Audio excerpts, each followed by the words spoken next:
गुंजरिया से किशनगंज बारात आए हैं, उसी का पटाखा आज फोड़ा जा रहा है। ये देखिए बारात को।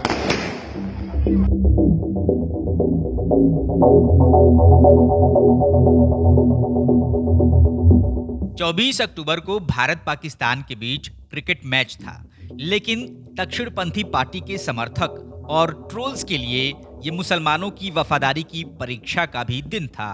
क्रिकेट मैच में शानदार खेल का प्रदर्शन करते हुए पाकिस्तान ने भारत को हरा दिया तो देश की क्रिकेट प्रेमी जनता उदास हो गई। लेकिन इन्हीं में से कुछ अतिवादियों के कान खड़े हो गए। वो उन मोहल्लों की शिनाख्त करने लगे जहां किन्हीं वजहों से आतिशबाजी हो रही थी। ऐसे कुछ अतिवादी किशनगंज में भी सक्रिय थे। इन्हीं में से एक था गणेश झा। गणेश झा किशनगंज शहर का निवासी है। उसने रात 11:01 से 11:11 के बीच यानी 10 मिनट के अंदर 4 फेसबुक पोस्ट लिख मारे। पहला पोस्ट उसने रात 11:01 पर डाला, जिसमें लिखा, कुछ अभी बाप के जीत के जश्न में पटाखे फोड़ रहे हैं। दूसरा पोस्ट उसने 11:04 पर डाला। इस पोस्ट में लिखा, चिंता मत करो, जहां जहां पटाखे फूट रहे हैं वहीं एनआरसी सबसे पहले लागू होगा। रात 11:06 पर उसने तीसरा पोस्ट लिखा, आज साबित कर दिए कि उस रात पड़ोस वाला ही आया था जिस रात तुम हुए थे। आखिरी पोस्ट गणेश ने रात 11:11 पर लिखा, जिस बाप की जीत का जश्न मना रहे हो, बोलो कैसे स्वीकार करें तुम लोगों को। ऐसे ही पोस्ट किशनगंज हलचल और किशनगंज टाइम्स न्यूज नाम के फेसबुक ग्रुप में भी हुआ। किशनगंज हलचल ग्रुप में लगभग 87,000 मेंबर हैं और पेज के फॉलोअर्स की संख्या लगभग 38,000 है। अब आप समझिए किशनगंज हलचल और गणेश के कनेक्शन। दरअसल गणेश झा किशनगंज हलचल का एडमिन है। झा के साथ एक और शख्स राजेश श्याम सुखा भी इस पेज का एडमिन है। गणेश झा दक्षिणपंथी संगठन बजरंग दल का सक्रिय सदस्य है और पूर्व में बजरंग दल का जिला संयोजक रह चुका है। गणेश ने भी बातचीत में स्वीकार किया कि वो बजरंग दल से जुड़ा हुआ है। किशनगंज हलचल और गणेश झा के निजी फेसबुक अकाउंट पर जब ये आपत्तिजनक पोस्ट किए गए तो उसे लोगों ने हाथों हाथ लिया और लाइक, शेयर और कमेंट बढ़ते गए। किशनगंज में इसको लेकर कानाफूसी भी शुरू हो गई। बात पुलिस तक पहुंच गई। पुलिस ने तुरंत इस पर संज्ञान लिया और किशनगंज हलचल चलाने वाले और उन सभी लोगों को थाने में तलब कर लिया। पुलिस ने भी अपने स्तर से इसकी जांच शुरू कर दी। जांच में जो बातें सामने आई उससे पता चलता है कि ऐसे लोग किस तरह बिना किसी तथ्य के कुछ भी लिखकर एक समुदाय की ईमानदारी और देशभक्ति को सिरे से खारिज कर सकते हैं। दरअसल पुलिस की जांच में मालूम चला कि गणेश ने जिस मोहल्ले में आतिशबाजी की आवाज सुनी थी वहां शादी थी। जिस वक्त पाकिस्तान ने भारत को हराया था उस वक्त बारात दुल्हन के घर पहुंची थी और बारात वाले आतिशबाजी कर रहे थे। मैं मीडिया को इस बात की पुष्टि शाहिद ने की जिसके मामा की शादी थी और बारात किशनगंज शहर की चूड़ी पट्टी पहुंची थी। आप लोग आप क्या लगते हैं जिनकी शादी हुई थी? वो मेरा मामा है। बारात में थे आप? जी हाँ, हम थे। अच्छा, सबसे पहले ये बताइए कि बारात कितनी तारीख में आप लोग किशनगंज में गए थे और कितने बजे पहुंचे थे वहाँ पर लगभग? जी हम लोग 24 तारीख को गए थे। 9 बजे यहाँ से हम लोग निकले थे, 11 बजे वहाँ जाके पहुँचे थे किशनगंज चूड़ीपट्टी में। तो वहाँ पर आप लोगों ने आतिशबाजी करी थी? जी हाँ। तो क्या आप लोगों को पता है कि जो आतिशबाजी है उसको एक गलत नज़रिए से पेश किया जा रहा है? इसकी खबर पहुंची थी आप लोगों तक? जी नहीं, बाद में आके पहुँचा। डीएसपी अजीत सिंह ने इस मामले में प्रेस कॉन्फ्रेंस कर बताया कि जिन लोगों ने वो पोस्ट किया था उनसे माफीनामा लिया गया है और साथ ही जुर्माना भी ठोका गया है।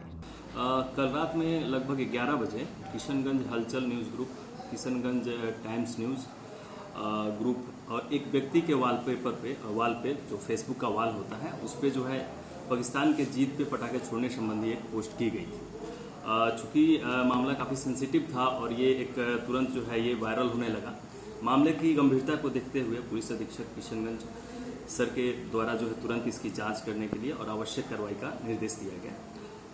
इसके आलोक में हम लोगों ने जब इसकी जांच की तो इस संबंध में जिन व्यक्तियों द्वारा पोस्ट किया गया था उन्हें जब बुलाया गया, इस पर हम लोगों ने उनसे बात की, जब पूछताछ की तो पता चला कि जो स्थानीय मोहल्ला चूड़ीपट्टी मोहल्ला है वहाँ पे एक शादी समारोह में जो इनके घर के पास ही था, वहाँ पे पटाखे छोड़े गए थे और उसी को इन्होंने ये पाकिस्तान की जीत से इनको जोड़कर उस चीज़ को इन्होंने देख लिया।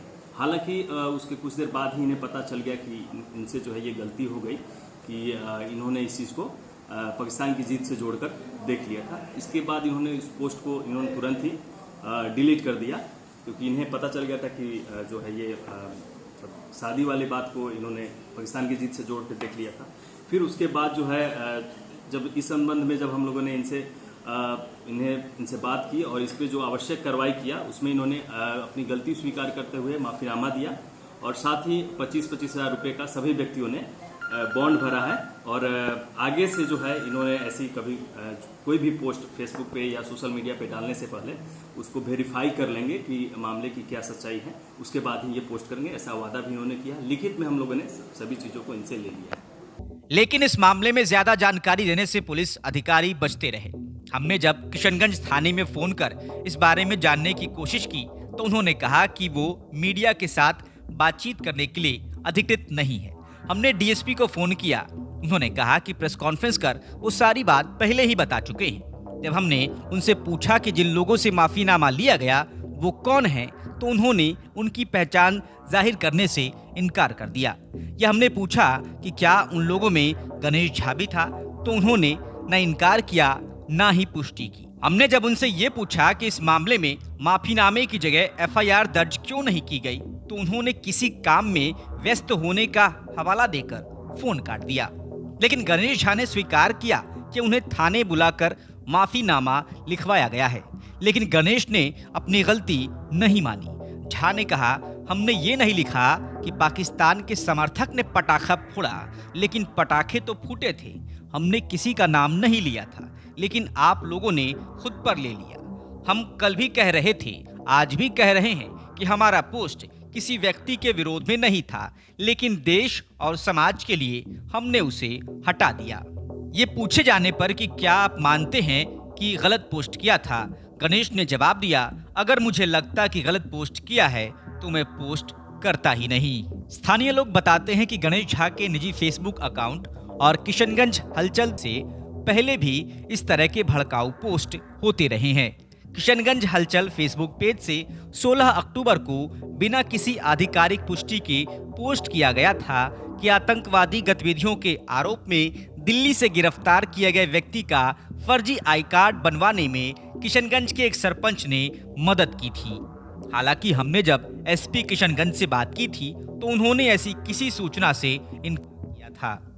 इसी साल 23 मई को किशनगंज के बहादुरगंज थाना अंतर्गत देशिया टोली हरिजन टोला निवासी लालचंद हरिजन की हत्या कर दी गई थी। तो किशनगंज जिले के दिघल बैंक प्रखंड के बजरंग दल संयोजक गणेश कुमार सिंह ने इसे सांप्रदायिक रंग देते हुए अपने फेसबुक पेज पर लिखा था, ये शांति दूत आराम से किसी हिंदू की हत्या करने के उपरांत सभी मामलों को जमीनी मामला बना देते हैं। बहादुरगंज विधानसभा के AIMIM विधायक की तरफ इशारा करते हुए उसने आगे लिखा था, आखिर इस प्रकार का मामला पतंग वाले विधायकों के विधानसभा में ही क्यों?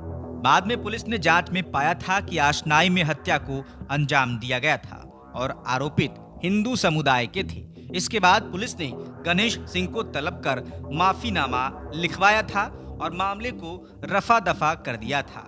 हैरत की बात यह भी थी कि एसपी कुमार आशीष ने ट्वीट कर माफीनामे की जानकारी दी, लेकिन बाद में उन्होंने अपना ट्वीट डिलीट कर लिया था।